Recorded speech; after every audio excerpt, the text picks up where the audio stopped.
किस कारण से है, क्या है, ये बताना लायक है कुछ? लाइक अच्छा, अगर आपको लगता है कि जगन्नाथ यात्रा में अगर पार्टिसिपेट करना नालायक है, गलत नहीं। हाँ, तो मैं गया था। अच्छा। और मैंने वहाँ में इस्कॉन मंदिर भी मैं गया, वहाँ में मैंने पूजा किया। हमारा पुराना संबंध है, उसको भी मैंने देखिए, परंपरा एक जगह में होती है और राजनीति एक जगह में होती है, और परंपरा और आइडेंटिटी को मेंटेन करना चाहिए। पॉलिटिक्स को अलग रखकर मैं करता हूँ। दूसरा बात है, वहाँ में हमारे तिपरासा लोग भी हैं, मैं वहाँ भी गया, उनसे भी मिला, उनसे भी बात किया।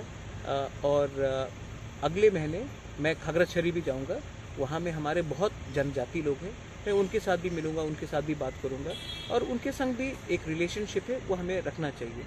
पॉलिटिक्स एक जगह में, धर्म एक जगह में, और कल्चर और इतिहास को मेंटेन करना बहुत इम्पोर्टेंट है, और वो मैं करता हूँ। Thank you.